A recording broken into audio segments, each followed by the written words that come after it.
नमस्कार Odia news time को आपन को स्वागत। आज मु नहीं आसी आपण देश विदेशर 10टी मुख्य खबर। आशा करुच्ची आपण मैंने भिडटी को शेष पर्यंत देखिए।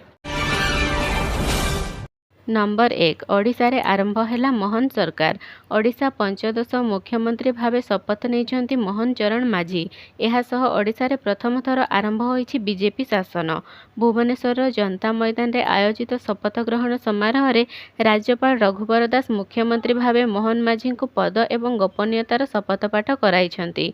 यह सह उपमुख्यमंत्री भावे कनकवर्धन सिंहदेव एवं प्रभाती परिडा शपथ नहीं। यह सह 5 जन राष्ट्रमंत्री भावे शपथ ग्रहण करिसेंति। कैबिनेट मंत्री भावे शपथ नेथिबा 8 जनक मध्यरे सुरेश पुजारी, रवि नारायण नायक, नित्यानंद पंडा, कृष्णचंद्र पात्र, पृथ्वीराज हरिचंदन, मुकेश महालंग, विभूति जेना, डॉक्टर कृष्णचंद्र महापात्र सामिल अछंती। नंबर 2 बीजेपी सरकार प्रथम बैठक रे 4टी गुरुत्वपूर्ण निष्पत्ति। राज्यर बीजेपी सरकार काली शपथ सह निजर प्रथम कैबिनेट और मंत्री परिषदर बैठक रे 4टी गुरुत्वपूर्ण निष्पत्ति नैछंती। श्री जगन्नाथଙ୍କ चारिद्वार खोलिबा और श्रीमंदिर परिचालना पई 50 कोटी टंकार पांठी, महिलांक पई सुभद्रा योजना और चाषींक पई समृद्ध कृषक नीति आसंता 100 दिन मध्यरे कार्यकारी करबाको राज्यर बीजेपी सरकार निष्पत्ति नैछंती। लोकसेवा भवन रे मुख्यमंत्री मोहन चरण माझींक अध्यक्षतार अनुष्ठित कैबिनेट और मंत्री परिषद बैठक रे 4टी प्रस्ताव संपर्क में सूचना दे मुख्यमंत्री श्री माझी कहिसेंति जे पुरी मंदिर रे 4 द्वार खोलिबाको निष्पत्ति निया जाइछि। आज पुरी रे मंगल आरती समय राज्य कैबिनेटर सदस्य मानक उपस्थिति रे एही 4 द्वार खोला जिवो। नंबर 3 छुट्टी नहीं पारिबे सरकारी कर्मचारी, आवश्यक पड़िले तत्काल जोग देबे। आसंता 30 तारिख पर्यंत छुट्टी बातिल निर्देश रे संशोधन कला प्रशासन।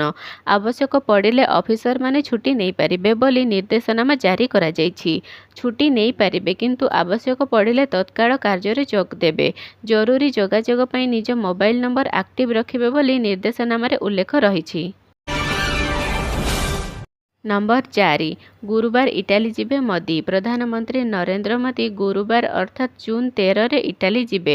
तृतीय थर पई केंद्र रे एनडीए सरकार गठन परे यह प्रधानमंत्री मोदी प्रथम वैदेशिक यात्रा हेबो। जून 14 रे इटाली रे हेबाकु थिबा G7 सम्मेलन रे प्रधानमंत्री जोग देबे। प्रधानमंत्री मोदी व्यतीत विश्वर अनेक बड़ देशर मुख्य माने एही सम्मेलन रे अंशग्रहण करिवे। नंबर 5 कुवेत रे श्रमिक शिविर रे निया लगी 40 भारतीय मृत्यु। कुवेतर दक्षिण मांगफ अंचल रे थिबा एक बिल्डिंग रे भयंकर अग्निकांड घटिछि। घटना रे 40 भारतीयों को मृत्यु होइछि।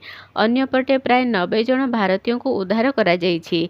रिपोर्ट अनुसार बुधवार अपराह्न 4:30 रे एक श्रमिक शिविर रे थिबा रसोई घरे निया लागितिला। निया देखि किछि जन अपार्टमेंट बाहर को टेइबा जोगु प्राण हराइछन्ति। अन्य किछि जन जळि जाइछन्ति एवं धुआं रे अणनिश्वासी होई प्राण हराइछन्ति। रिपोर्ट अनुसार बिल्डिंग रे प्राय 195 जन श्रमिक रहिथिले। नंबर 6 मौसुमी सक्रिय पई पाग अनुकूल। दक्षिण पश्चिम मौसुमी वायु काली महाराष्ट्र और छत्तीसगढ़ किछि अंचल तथा संपूर्ण तेलंगाना को स्पर्श करिछि। आगामी 3 रु 4 दिन मध्यरे ओडिशार किछि अंचल समेत आंध्र उपकूल और बंगोपसागर उत्तर पश्चिम अंचल को स्पर्श करबा नै पाग अनुकूल रहितिबा नै आंचलिक पाणीपाग विज्ञान पक्षर सूचना दिया जाइछि। तेबे मौसुमी स्पर्श करबा पर्यंत ओडिशा रे ग्रीष्म प्रवाह जारी रहिबो।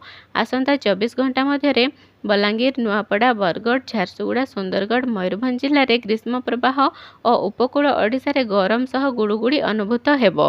उत्तर और आभ्यंतरीण ओडिशा रे कालबैशाखी जनित वर्षा सह घंटा प्रति 30 रु 40 किलोमीटर बेगरे पवन होई पारे।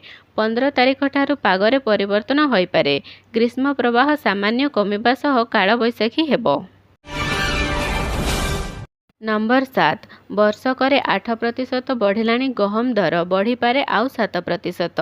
वर्षकरे गहम 8% महंगा हेलाणी। केवल गत 15 दिन रे रहिछि 7%।